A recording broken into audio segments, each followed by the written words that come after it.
이 헬라인 수로보니게 여인의 이 감탄할 만한 믿음을 오늘 우리도 배우게 하여 주옵시고, 이 신앙이, 이 믿음이 우리의 귀감이 되며 우리의 도전이 되게 하여 주소서. 참으로 마지막 때에 서 있사옵나이다.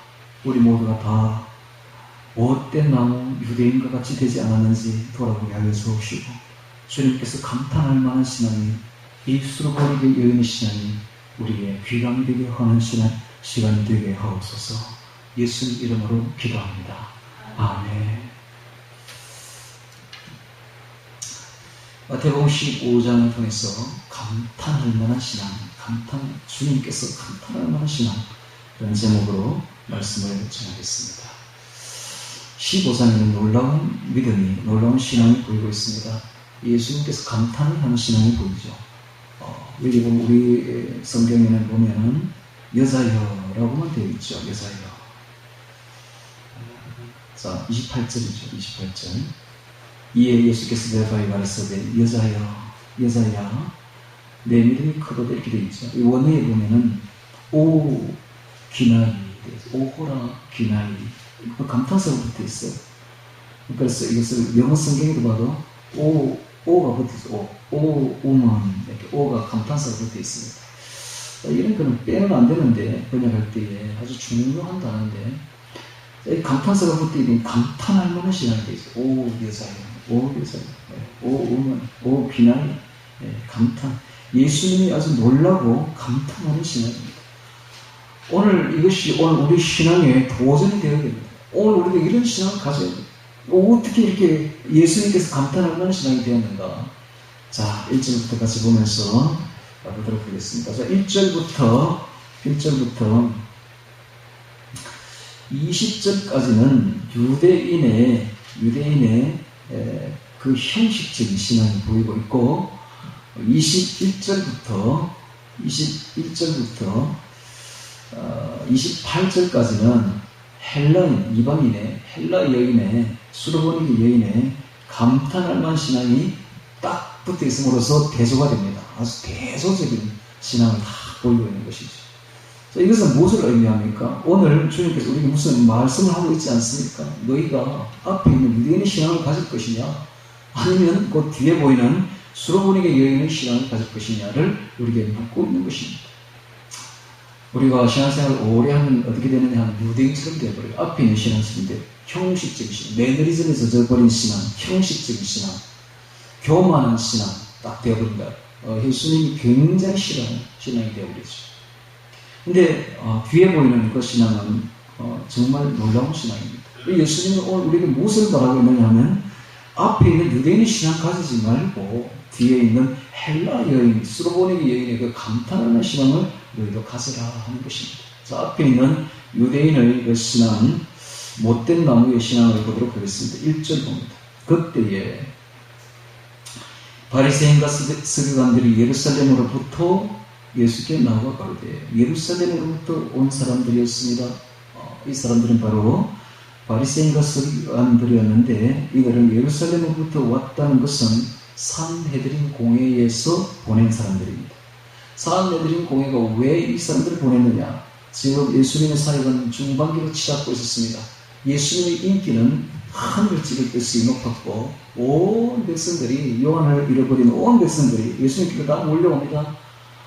그러다 보니까 산헤드린 공회가 교권이 위협을 받습니다. 자기들이 다, 바리새인들이 전부 다 교권을 가질 줄 알았는데, 백성들의 민심이 전부 예수님께로 떠나가 버리니까 자신들의 그 교권이 위협을 받습니다. 그러니까 교권을 사수하기 위해서 예수님이 책 잡으려고 사람들을 보낸 거예요. 그래서 이 사람들이 뭐하러 왔는가? 예수님 책 잡으려고 왔습니다. 흠 잡으려고 온 거예요. 와서 묻습니다. 예수께 나와 가로되, 자, 질문을 합니다. 당신의 제자들이 어찌하여 장로들의 유전을 범하나이까? 떡 먹을 때에 손을 씻지 아니하나이다 라고 묻는 거예요. 장로들의 유전이 나왔습니다. 도대체 장로들의 유전이 무엇인가? 이 장로들의 유전은 바벨론 포로 이후에 생긴 그 장로들이 만든 교훈을 말합니다. 이 장로들이 성경을 벗어나서 성경의 율법을 가지고 해석하고 만들어내고 해서 엄청나게 만들어냈는데, 율법을 이것은 성경에 있는 것이 아니고 하나님 말씀하신 것도 아니고 자기들이 만들어낸 거예요. 여기서 장로들의 유전이죠. 근데 이 장로들의 유전이 얼마나 많은가 하면 수를 헤아릴 수가 없이 많았습니다. 그래서 그게 너무 많았어. 이걸 다 지킬 수가 없었기 때문에 중요한 것 몇 개만 추리자 해서 추린 것만 해도 613개라. 613개. 하지 말라는 것만 해도 1년 날수인 365개. 그 다음에 하라고 규정한 것만 해도 삶의 떼수와 같은 248개. 또한 613개를 중요한 것만 추려버려요. 이게 다 성경에 있는 건 없는 거예요. 성경 외에 자기들이 지어낸 거예요. 그러니까 이 유전이 하나님의 법 이상이 되고 말았던 겁니다. 오늘날 가톨릭 교회의 교황의 말이 성경 위에 있습니다. 그거 아십니까? 하나님 위에 있다. 그들의 말이 탁 하면 하나님보다 더 권위가 있어. 교황의 말이 그렇습니다. 천주교인들한테. 똑같죠? 네, 똑같습니다. 자, 이렇게 유전이 됐는데 그들 불법 중에 그들의 유전 중에 하나가 떡 먹을 때는 반드시 손을 씻어야 된다. 이렇게 말한 거예요. 손을 씻는 거. 손을 씻는 것이 무슨 이렇게 위생적인 그런 건데 우리가 볼 때는 그게 아니고 사실은 종교적이야. 굉장히 종교적인 이거 있지 않은 큰 죄를 범하는 거예요. 그러니까 물도 많이 가져가지도 않아요. 한 이만큼 이렇게 가져가지고 손을 반드시 씻어요. 씻고 먹어야지. 그렇지 않으면 큰 죄를 범하는 것처럼 그렇게 되어버렸습니다. 이것이 극단적으로 나타나는 예가 있었는데 예수님이 돌아가신 이후에 100년 뒤에 배추후 132년 랍비 아키바라는 사람이 유대 혁명을 일으키다가 잡혀서 로마 감옥에 갇히게 되었어요. 근데 그 로마 감옥에서는 물을 줄 때에 사람이 겨우 먹고 살 만큼만 물을 이렇게 줬다고 합니다. 그런데 이 아키바는 그 물을 가지고 먹지는 아니하고 자기 손 씻는 데 다 써버렸어요. 그래서 결국은 물을 먹지 못하고 죽었다고 합니다. 이 죽은 물 불사할 정도로 그들이 이 율법을, 장로들의 유전을 지킨 거예요. 이게 바로 장로들의 유전입니다. 그러니까 우리가 볼 때는 참 희한한 일이 벌어졌는데 말씀 위에 이상한 유전들이 있어가지고 그 유전들을 하나님의 권위보다 더 앞세웠던 것이 당시 유대인들이었습니다. 자, 여기서 벌써 이 유대인들이 얼마나 잘못되었는지를 보여주고 있습니다. 오늘 우리는 이런 일을 범해서는 안 됩니다. 우리의 신앙은 장로들의 유전 위에 서서는 안 돼요. 오늘 우리는 교회의 전통적인 법 위에 서서는 안 됩니다. 우리는 무조건 하고 예수님의 말씀 위에 서야 돼요. 성경이 바로 캐논 잣대입니다. 우리는 성경 위에 서야 되지 장로들의 유전에 서면 안 됩니다. 교회의 무슨 전통 위에 서면 안 돼요. 교회가 그러니까 오래되고 교회가 크고 이렇게 될수록 어떤 그 교회 전통이 있죠. 그 전통을 하나님 법보다 위에 세우면 안 된다는 거예요. 자, 오늘 우리는 무조건 하고 내려왔던 모든 전통을 다 없는 것을 다 깨어버려야 됩니다. 그리고 이 형식이죠. 형식은 다 깨어버리고 우리는 오직 주의 말씀 위에 예수님의 음성 위에 신앙을 세워야 되는 것입니다. 장로들의 유전을 범하나이까 떡 먹을 때 손을 씻지 아니하나이다. 그렇게 이게 좀 위생적인 그런 게 아니라 자기들이 이미 이걸 이제 범하면 죄가 된다 이렇게까지 규정하고 있었던 것입니다. 3절에 대답하여 가라사대 예수님이 대답합니다. 너희는 어찌하여 너희 유전으로 하나님의 계명을 범하느뇨? 하나님이 이르셨으되 내 부모를 공경하라. 제5계명이죠. 일륜계명의 첫 번째 계명. 내 부모를 공경하라 하시고 또 아비나 어미를 회방하는 자. 회방은 악한 말로 비방하는 겁니다. 그 부모를 아비나 어미를 악한 말로 비방하는 자는 반드시 죽으리라 하셨거늘.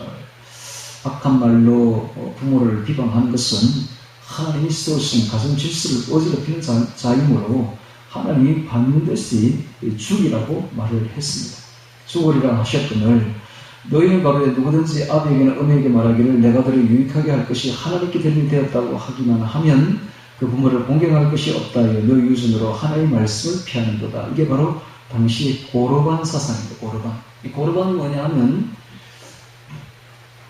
부모를 공경할 물질을 제사장에게 가지고 오면 부모를 공경하지 않아도 된다는 것이 당시의 고르반입니다.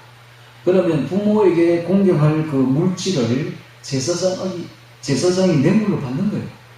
뇌물로 착복하는 거지. 탐심이지, 탐심. 자신의 탐심으로 너희 부모에게 줄 거를 내게 달라 이런 거예요. 그리고 자기가 착복해버립니다. 그리고 그 중에 일부를 떼어서 하나님께 또 바쳐. 이래서 면죄부를 또 받는 거예요. 이렇게 해서 자기가 제사장이 탐심을 부리는 것을 이 법으로서 자신들이 만든 유전으로서 이렇게 삭화하는 거예요. 하나님 볼 땐 참 너무너무 웃기는 이야기죠, 이게 바로. 그래서 하나님이 그걸 딱 지적합니다. 예수님 딱 지적합니다. 너희 고르반 사상 그걸 가지고 부모를 공경할 것이 없다 하여 너희 유전으로 하나님의 말씀을 피하는도다. 외식한 자들아, 이사야가 너희에 대해 잘 예언하였도다. 일렀을 때 이 백성이 입술로는 나를 존경하되 마음은 내게서 멀도다. 사람의 계명으로 교훈을 삼아 가르치니 나를 헛되이 경배하는도다 하였느니라. 인간이 만든 법이 바로 유전이었죠. 그 유전으로 인간이 만든 법으로 하나님의 법을 거역한다. 헛되이 나를 경배한다 라고 말하고 있습니다. 그렇습니다. 오늘 우리가 오직 성경 말씀에 있어서 하나님의 말씀으로 하나님을 경배해야 되지, 이 성경 말씀에서 조금이라도 떠나는 것은 헛되이 경배하는 것입니다. 오늘 우리는 무조건 하고 말씀 위에 서야 되는 것이지, 말씀이 잡되어 말씀이 캐논이지, 말씀에서 조금도 벗어난 인간이 만든 어떤 신학이나 인간이 만든 어떤 교리나 이런 것을 중시하면 안 됩니다. 근데 오늘날 지금 우리가 지금 믿고 있는 이 기독교가 이상하게 지금 흘러갔어요. 교리를 더 중시해. 하나님 말씀보다 교리를 더 중시해. 여러분, 저는 이 마태복음을 암송하고 지금 계속 20장까지 지금 암송하고 있는데, 어제도 1장 20장까지 암송을 했거든요. 이게 암송하면 할수록 두려워요. 너무 무섭다고요. 와, 너무너무 무서워요. 그런데 이런 말씀을 암송을 안 하니까, 이런 말씀이 얼마나 두려운 말씀인지를 모르니까 신앙생활을 할 때 아주 두려움이 없어.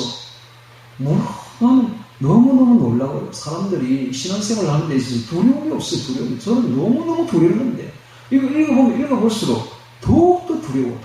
너무 두려워서 어떤 사람을 이렇게 비방도 못하겠어요. 비방하면 나 죽을 줄 아니까 이게 딱 그래서 있잖아요. 형제에 대해 노하는 자마다 심판을 받게 되고, 형제에 대해서 약을 하는 자는 공회에 잡히게 되고, 미련을 넘으려는 자는 지옥불에 들어가게 되고, 얼마나 무서운 말입니까? 얼마나 무서운 말입니까? 이런 말을 들어도 기천으로 듣는가 봐. 그러니까 이런 말은 기천으로 흘려버리고 오직 믿으면 된다더라. 믿으면 천국 간다더라. 나머지 죄좀 지어도 된다더라. 아무렇게나 살아도 된다더라. 그건 전부 상급 문제다더라. 상급 문제. 믿습니다 하는 거 천국 간다. 이것만 생각한다. 이게 바로 인간이 만든 교리 아닙니까? 하나님 말씀을 위에다 딱 두고는 하나님 말씀을 아주 우습게 이게 바로 오늘날의 바리새인이에요. 오늘날의 바리새인. 오늘날의 못된 나무다. 우리 교회에서 제가 자꾸 마태복음 5장, 6장, 7장을 외우라고 종용하는 이유가 분명히 있습니다, 여러분. 제가 일이 없었으면 여러분들 보고 외우라고 하는 줄 아십니까? 제가 외워보니까 1장부터 20장까지 딱 외워보니까 지금 28장까지 올해 목표인데 외워보니까 이게 처음에는 외우는 게 급해요. 근데 이게 이제 점점 외워져가지고 저절로 나옵니다. 저절로 나오게 되면 어떤 일이 벌어지는가? 한 말씀이 내 마음에 깊이 박히고는 이 기도가 돼요. 기도가 되어서 회개가 됩니다. 회개가 되면서 하는데 어디에 가장 많이 그런 게 이렇게 들리는가 하면 역시 5장, 6장, 7장입니다. 여러분 1장부터 20장까지 외우는데 핵심이 어디냐? 5장, 6장, 7장이 있더라고요. 그래서 5장, 6장, 7장을 외우라는 겁니다. 이 1장부터 계속 28장에 다 외우면 좋겠지만은 그리 안 해도 5장, 6장, 7장만 외워도 그게 핵심이 다 있어. 그러니까는 5장, 6장, 7장이 중요합니다. 이것은 외워본 사람이 하는 말이니까 깊이 새겨 들으세요. 그래서 여러분들이 1장부터 28장까지 다 외우면 좋겠지만 안 되니까, 힘드니까 적어도 5장, 6장, 7장 외워야 돼요. 외우다 보면 제가 이렇게 말 안 해도 말씀이 여러분을 가르칩니다. 가르쳐서 참된 신앙, 올바른 신앙, 좋은 나무가 되게 합니다. 이걸 안 외우면 어떻게 되는가? 안 외우면 인간의 교리 위에, 장로들 유전 위에 신앙을 세우게 되면 못된 나무가 되어버린다. 못된 나무. 그러니까 이런 나무가 되지 않기 위해서는 외워야 돼. 말씀 위에 외워야 돼요. 여러분, 그거 느끼죠? 여러분들도? 예수님의 말씀과 지금 교회에서 하는 그 교리하고는 완전히 다르다는 걸 느끼지 않습니까? 느낄 거예요, 틀림없이. 이를 갈미 있으리라. 바깥 어두운데 쫓겨내 이를 갈미 있으리라 말이 예수님 여러 번 합니다. 수없이 한다고요. 말할 때마다 그 말을 한다고. 이런 말이 거짓말 같습니까, 여러분? 이 거짓말이 아니에요. 참말이에요. 하나도 틀린 말이 아니에요. 예수님이 하신 말씀이 그대로 이루어질 겁니다. 예수님은 지옥을 수없이 말하고 있으며 심판을 수없이 말하고 있습니다. 그런데 인간의 교리를 이렇게 들어보면 지옥 갈 게 하나도 없어. 빠지면 믿으면 되는데 뭐 전혀 그렇지 않습니다. 그래서 두렵고 떨림으로 신앙생활을 해야 돼요. 저는 말씀을 외우면서 더욱더 두려워, 더욱더 두렵고 떨려요. 그래서 정말 죄 지을 생각을 못하겠어요. 죄를 조금도 지을 생각을 하지 못하겠어요. 너무 두렵고 떨려서 말씀이 살아있어야 됩니다. 우리 속에서 암송이 되어야 됩니다. 그러면 말씀이 우리를 이끌어갑니다. 그렇게 돼요. 그게 진짜 신앙, 참된 신앙이지. 목사님의 말 들으면 안 돼. 그 전부 소경이 소경을 인도하는 자들의 말입니다. 둘 다 구덩이에 빠집니다. 그런 말 들으면 안 됩니다. 오직 주의 말씀을 들어야 됩니다. 오직 주의 말씀 위에 서야 됩니다. 우리 신앙이. 할렐루야. 제 말이 틀린 것 같습니까? 목사님 좀 심하지 않습니까? 그렇습니까? 다른 교회 가니까 쉽게 신앙생활 하더만 뭐 이리 어렵습니까? 여러분, 뭐 쉽고 어렵고를 떠나서 진짜와 가짜는 나중에 죽어보면 압니다. 그렇지 않습니까? 그때 가서 후회하지 마시고 제가 지금 하시는 말씀을 잘 들으십시오. 제가 하는 말이 아니라 주님께서 하시는 말씀입니다. 절대로 바리새인 같은 신앙 가지면 안 됩니다.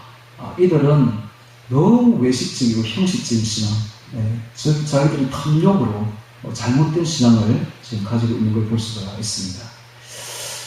자, 예수님께서 말씀하시기를 사람의 계명으로 교훈을 삼아 가르치니 나를 헛되이 경배하는도다. 오늘 우리가 사람의 계명으로 교훈을 삼아 가르치는 교회에 있다 보면 이것은 하나님을 경배하는 것이 아닙니다. 헛되이 경배하는 것이 되는 것이죠. 10절에 보겠습니다.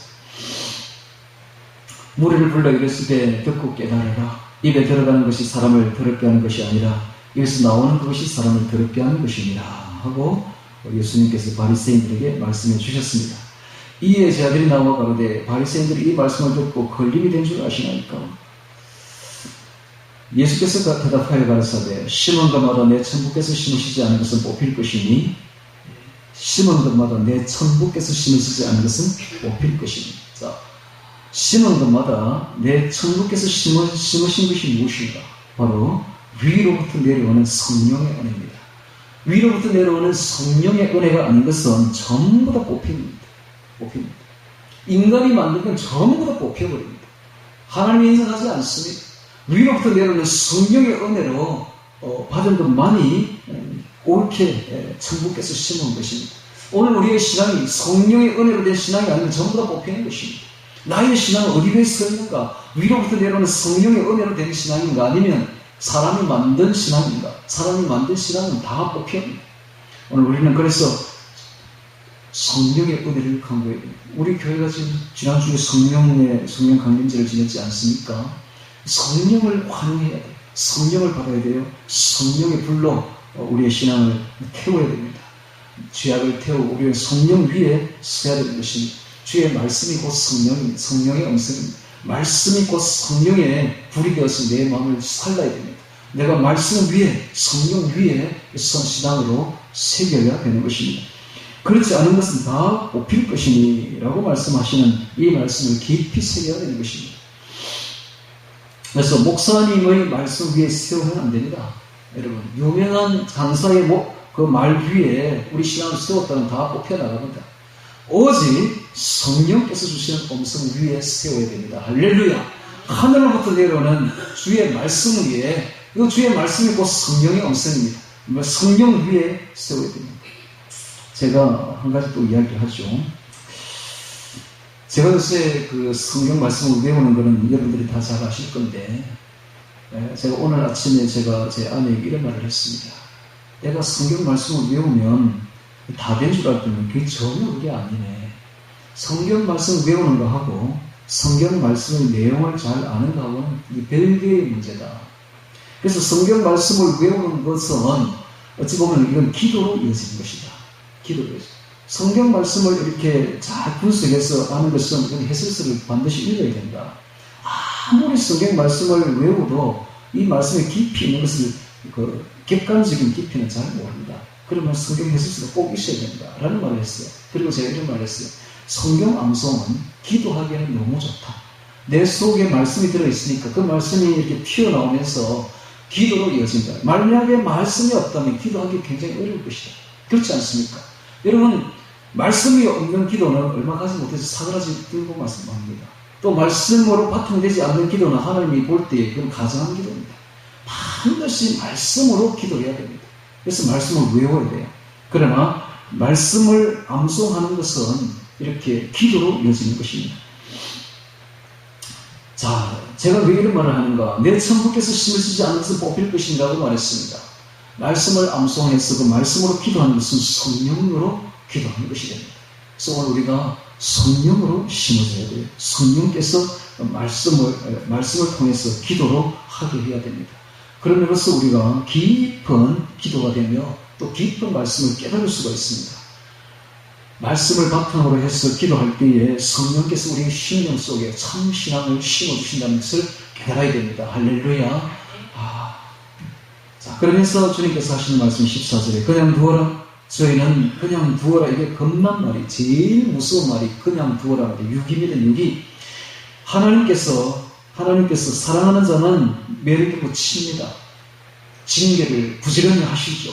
그런데 그냥 두어버리면 이게 가장 큰 저주가 되는 것입니다. 그냥 두어라. 오늘 우리가 그냥 두는 그런 자들이 되어서는 안 돼요. 우리는 하나님께서 부지런히 맞는 사랑받는 주의 자녀들이 되어야 되지 그냥 내버려두는 유기된 사람들이 되면 이게 가장 큰 저주가 되는 것입니다. 그냥 두어라. 저희는 소경이 되어 소경을 인도하는 자로다. 만일 소경이 소경을 인도하면 둘 다 구덩이에 빠지리라 하십니다. 이것이 바로 바리새인들이었습니다. 바리새인들. 당시의 바리새인들, 즉 형식적인 신앙을 가진 자들, 이런 자들은 소경이 소경을 인도하는 자들이다. 주님께서 말씀하십니다. 자, 15절에 베드로가 대답하여 가로되 이 비유를 우리에게 설명하여 주옵소서. 예수께서 가라사대 너희도 아직까지 깨달음이 없느냐? 입으로 들어가는 모든 것은 배로 들어가서 뒤로 내어버려지는 줄을 알지 못하느냐? 입에서 나오는 것들은 함으로써 복수죠. 입에서 나오는 것들이 굉장히 많다라는 것을 보여주고 있습니다. 입에서 나오는 것들은 마음에서 나오나니 이것이야말로 사람을 더럽게 하는 것입니다. 마음에서 나오는 것은 악한 생각과 살인과 간음과 음란과 도적질과 거짓 증거와 회방이니 6계명에서 9계명에 어긋난 것들을 주님께서 말씀하시는데 마음에서 나오는 것은 악한 생각과 악한 생각과 하면서 뒤에 살인과 6계명, 간음과 음란 7계명, 도적질과 8계명, 거짓 증거 9계명, 회방을 이야기를 하고 있습니다. 이것이 다 악한 생각들이에요. 악한 생각들. 이런 것들이 사람을 더럽게 하는 것이요 씻지 않은 손으로 먹는 것은 사람을 더럽게 하지 못하느니라. 그렇습니다. 사람의 마음에서 나오는 이 악한 생각과 살인과 간음과 음란과 도적질과 거짓 증거, 회방과 탐욕과 이런 것들이 사람을 추악하게 만들죠. 나이가 들어가면서 욕심을 내려놓아야 됩니다.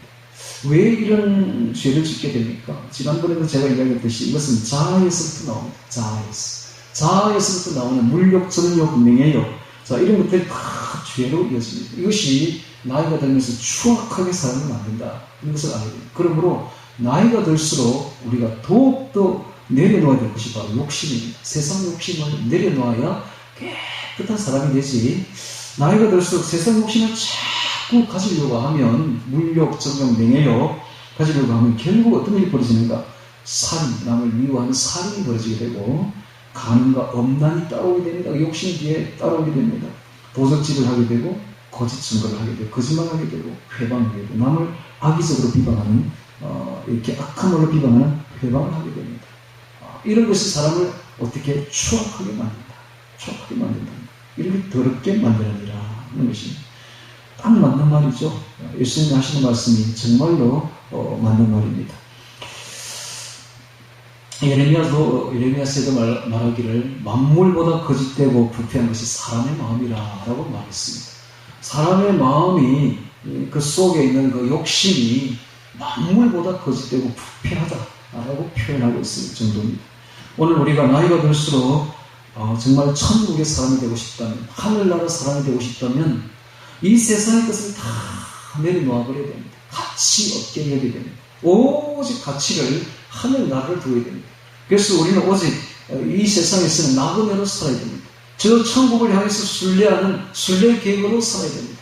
그럴 때에 우리가 깨끗해진다는 사실을 알아야 됩니다. 이 세상에 발을 붙이고 있을 때 세상과는 완전히 동떨어진 하늘나라 사람이 되기를 바랍니다. 그러면 깨끗한 신상을 가지게 될 것입니다.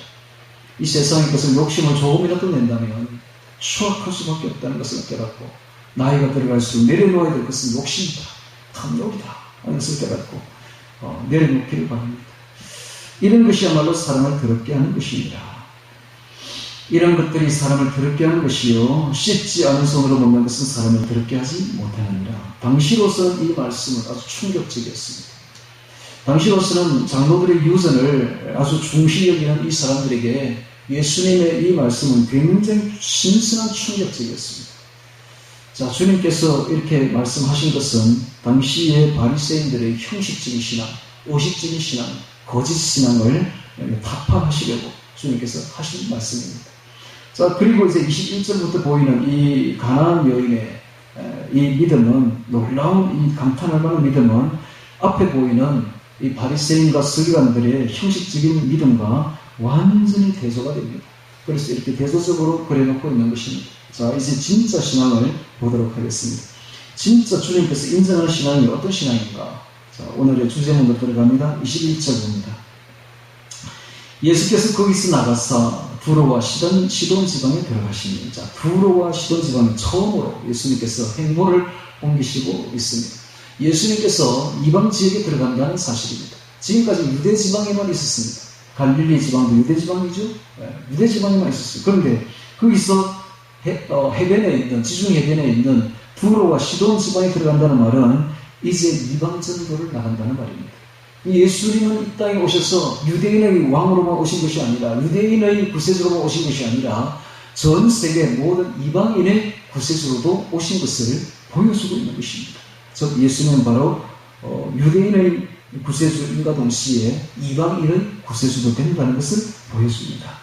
그런데 이 두로와 시돈 지방이 어떤 지방이냐? 여러분들이 잘 알다시피 시돈에서 이세벨이 나왔죠. 시돈과 두로는 대표적인 우상숭배 지역입니다. 가장 우상숭배가 극심했던 지역이 바로 두로와 시돈이죠. 그러니까 하나님께서 보실 때에 심판한다면 가장 극심하게 심판을 내릴 지역이 바로 두로와 시돈입니다. 근데 그 지방으로 주님께서 가신다는 사실이죠. 가장 우상숭배가 극심했던 바로 이 두로와 시돈 지방으로 간다는 사실입니다. 두로와 시돈 지방에 들어가시니 가나안 여자 하나가 그 지경에서 나와서 소리질러 가로되 되어 있는, 이 가나안 여자는 당시에 헬라 여자였다고 되어 있습니다. 헬라 여자, 즉 수로보니게 여인으로 표현되고 있는데, 이 헬라는 또 이 가나안 이 헬라는 유대 지방의 사람들과는 아주 수적 관계, 원수 관계에 있었습니다. 그러니까 아주 원수가 된 사람들이죠. 유대인들이 볼 때는 원수의 사람들입니다. 가나안 여자 하나가 그 지경에서 나와서 소리질러 가로되 주 다윗의 자손이여 나를 불쌍히 여기소서, 내 딸이 흉악히 귀신 들렸나이다. 저는 이 구절에서 굉장히 은혜를 받았는데, 개인적으로 뒤에도 보면 또 이제 귀신 들려서 간질하는 아들을 둔 그 아버지가 예수님께 나와서 엎드려 간구하여 가로되 주여 내 아들을 불쌍히 여기소서, 이런 말을 하고 있습니다. 내 아들을 불쌍히 여기소서, 저가 간질로 심히 고생하여 자주 불에도 넘어지고 물에도 넘어지는지라, 이런 말을 하고 있습니다. 그런데 이 가나안 여자는 뭐라고 말합니까? 그 아비는 주여 내 아들을 불쌍히 여기소서라고 했는데, 이 가나안 여자는 지금 뭐라고 말합니까? 주여 내 딸을 불쌍히 여기소서, 이렇게 하지 않고 주여 나를 불쌍히 여기소서, 딸과 자기를 일체화시키고 있는 모습을 볼 수 있습니다. 더욱 간절하죠. 나를 불쌍히 여기소서, 이렇게 하는 것으로서 이 의미가 딸을 자기와 하나로 한 몸으로 여기고 있음을 볼 수가 있습니다. 이 말 하나에서 우리는 딸을 향한 깊은 애정을 느끼지 않습니까? 나를 딸이 아니라 내 자신이다 라고 말하고 있어요. 나를 불쌍히 여기소서. 그리고 이제 주 다윗의 자손, 이것을 깊이 봐야 되는데 주가 나오고 다윗의 자손이 나옵니다. 둘 다 메시아를 지칭하는 용어입니다. 메시아가 바로 주로 표현되고 있고 다윗의 자손으로 표현됩니다. 그래서 예수님을 향해서 주여 이렇게 말하면 예수님이 곧 메시아다라는 뜻이죠. 메시아. 이 주는 구약에서 여호와 하나님께만 붙이던 용어입니다. 이렇게 다른 사람에게 붙일 수 없는 거예요. 꼭 하나님께만 붙이던 단어를 주여라고 붙이는 것은 예수님을 나의 구세주로 나의 하나님으로 믿는다는 뜻입니다. 그래서 성경 이 마태복음을 보면 예수님을 향해서 주여라고 부르는 사람마다 다 구원받는 걸 볼 수가 있습니다. 지금 우리도 마찬가지. 우리도 믿음을 가지는 순간 우리 입에서 뭐라고 튀어나온 거예요? 예수님을 향해서 주여라고 딱 튀어나와. 주여. 그런데 믿음을 가지지 않는 일반 사람들은 예수님은 절대 주여라는 말 하지 않습니다. 세계 3대 성인이다, 세계 4대 성인이다 이렇게만 말하지 주여라고 말하지는 않습니다. 주여는 예수님을 나의 구주로 받아들인 사람만이 할 수 있는 말입니다. 주여. 근데 이 여자가 지금 주여라고 말하고 있어요. 주여. 그래서 예수님을 향한 믿음이 있다는 것입니다. 즉 예수님을 나의 구세주로, 나의 메시아로, 그리스도로 믿는다는 뜻입니다. 주여. 다음 또 다윗의 자손이요라고 말합니다. 이것은 다윗의 자손은 마태복음 1장 1절에부터 시작되는 예수님의 그 계보를 보면 다윗의 자손으로 나옵니다. 아브라함과 다윗의 자손, 예수 그리스도의 세계라 하면서 14대로 딱 구분하는 걸 볼 수가 있습니다. 이 14라는 숫자는 다윗을 뜻합니다. 다윗이 바로 14입니다. 이렇게 다윗의 자손임을 강조하는 걸 3번이나 하고 있습니다. 그러니까 다윗의 자손 하면 바로 다윗의 후손으로 오실 인류의 구세주, 유일한 구세주 메시아를 뜻하는 것입니다. 그러니까 주여도 메시아를 뜻하고 다윗의 자손도 메시아를 뜻하니까 주 다윗의 자손이요 이렇게 말하면 예수는 확실히 구세주로 그리스도로 메시아로 믿는 것을 표현하는 단어인 것입니다. 주 다윗의 자손이여 나를 불쌍히 여기소서 내 딸이 흉악히 귀신 들렸나이다 하되 예수는 한 말씀도 대답지 아니하시니. 자, 예수님께서 말씀하지 않는 것은 따뜻한 사랑을 그 속에 숨기고 하는 행동입니다. 예수님께서 지금 아주 차갑게 이렇게 하는 것이 아니라 예수님은 지금 이 여자를 향한 따뜻한 사랑이 있어요. 있는데 표현하지 않을 뿐입니다. 따뜻한 사랑을 숨기고서 그의 반응을 보고 그 믿음을 시험하기 위해서 이렇게 하는 행동인 것입니다. 주님의 침묵이죠.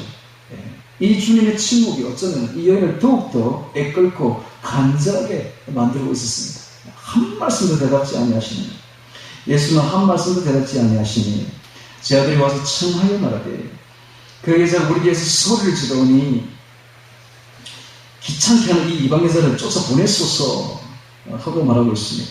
예수께서 대답하여 가라사대 드디어 예수님이 입을 열어 말합니다. 나는 이스라엘 집에 잃어버린 양 외에는 다른 데로 보내심을 받지 아니하였노라. 이 말은 사실입니다.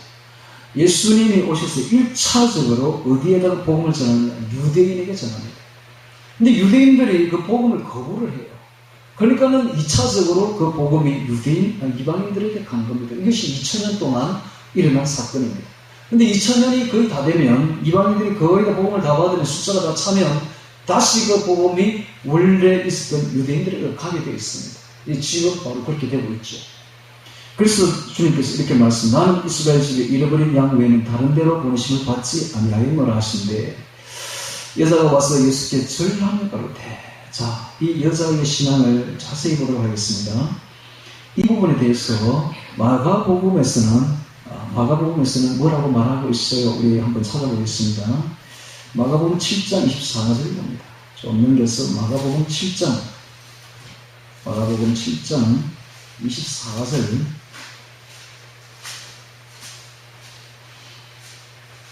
마가복음 7장 24절 거기 보면 이렇게 기록되어 있죠. 예수께서 일어나서 그 길을 떠나 두로 지경으로 가서 한 집에 들어가 아무도 모르게 하시려 하나 숨길 수 없더라. 이런 말이죠. 아무도 모르게 하시려 하나. 이게 아주 키포인트입니다. 예수님께서 두루와 시돈 지방에 들어가셨는데 아무도 모르게 자신을 숨겼습니다만은 오직 한 사람, 한 여자, 이 여자만 예수님을 알고 쫓아와서 주여 다윗의 자손이여 나를 불쌍히 이렇게 말합니다. 이건 어떤 신앙입니까? 민감한 신앙. 민감한 신앙. 예수님에 대해서 아주 민감한 거예요. 아주 둔감한 신앙이 아니라 아주 민감하죠. 민감한 신앙. 이걸 본받으라는 겁니다. 이런 신앙이 어디에 보이는가? 라합에서 보이는 라합이 뭐라고 말합니까? 라합은 여리고의 기생이었죠. 술 파는 여자였습니다. 사람들을 접대하고 술을 파는 그런 아주 천한 일을 하는 여자였는데 이 술을 팔다 보니까 사람들이 와서 이 말하고 저 말하고 많은 소식이 들려옵니다. 그런데 풍문에 그 소문을 듣고 이 여자가 믿음이 생긴 거예요. 나중에 이 여자가 뭐라고 말합니까? 너희 하나님은 상천하지의 하나님이다. 이렇게 말하죠. 상천하지. 하늘 위에 땅 아래에 모든 신 중의 신, 하나님 중에 하나님. 너희 주님 참 신이시다. 이렇게 고백하는 겁니다. 나중에 이 라합만 구원받습니다. 그렇죠? 민감한 신앙이죠. 민감한 신앙. 오늘 우리가 민감해야 돼요. 둔감하면 안 돼요. 나중에 예수님이 유대인들 보고 뭐라고 말합니까? 너희 눈은 까맣고 너희 귀는 막혔으니 이런 말을 합니다. 둔감한 신앙이야. 너희가 들어도 듣지 못하고 보아도 보지 못하리라. 이런 말을 합니다. 둔감한 신앙이죠. 그에 비해서 이 이방 여인의 신앙은 아주 민감합니다.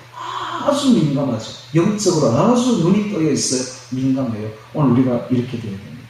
우리가 둔감하면 안 돼. 우리가 아주 민감해. 성령이 아주 민감해야 돼. 성령에 세심해야 돼. 성령의 소리가 아주 민감해야 돼. 성령의 사람은 성령의 음성이 아주 민감한 것입니다. 둔감하면 음성을 못 듣습니다. 둔감한 사람은 아무리 예수님 들려줘도 무슨 소리인지 알아듣지를 못해. 민감한 사람은 대번에 알아듣습니다. 주님께서 내게 무슨 말씀을 지금 하고 계신가 대번에 알아들어요. 제가 한 가지 예를 들죠. 이번에 그 춘천에 이제 모임이 있어가지고 우리 노회에 갔는데 어떤 사람이 기도 제목을 내는데 이런 기도 제목을 내는 거예요. 제가 몸이 너무 불편하고 움직일 수가 없고 기력이 세다하고 어떻고 저떻고 막 이렇게 하는 거예요. 근데 그 순간 갑자기 내 속에서 음성이 들리는 거예요. 이를 저 여자에게, 저 목사에게, 여종에게 안수해 주어라 라는 음성이 딱 들리는 거예요. 그렇죠. 제가 순종 잘하잖아요. 제가 벌떡 일어났죠. 방금 지금 주님께서 저에게 무슨 말씀을 하시는데 저 목사에게 지금 안수하라는 음성이 들립니다. 제가 안수하겠습니다. 하고 가서 그 순종하면 안수했죠. 그 여자가 나중에 그 여종이 나중에 다 나와버렸어요. 그 감정을 하더라고요. 목사님 제가 갈 때는 막 기력이 세자네가 뭐가 어떻고 저떻고 이랬는데 지금 아주 생기가 아주 넘칩니다 하면서 그동안 그렇게 코로나 때문에 코로나 걸렸거든요. 그렇게 지금 죽다가 살았는데 지금 아주 생기가 아주 넘칩니다. 여러분 민감해야 돼요. 음성에 민감해야 돼요. 내 속에 들리는 그 음성에 순종하면서 아주 민감해야 돼요.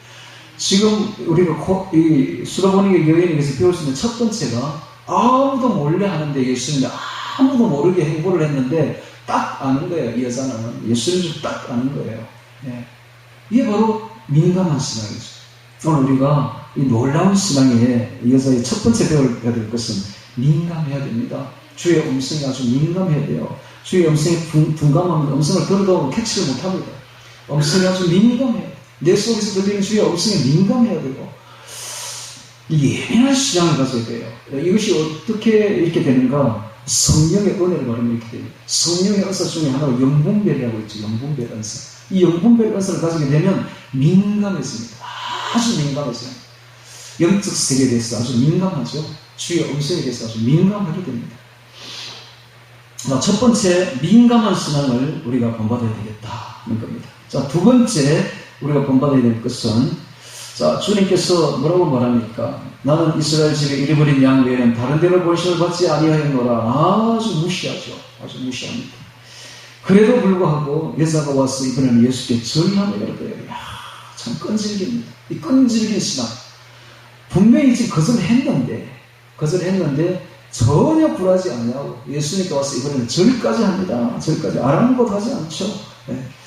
아랑곳하지 않고 더욱더 적극적으로 주님께 나오는 열심히 있는 신앙, 열심히 끈질긴 신앙, 이거 오늘 우리가 본받아야 됩니다. 열심히 있는 신앙, 거절해도 열심히 있는 신앙, 끈질긴 신앙.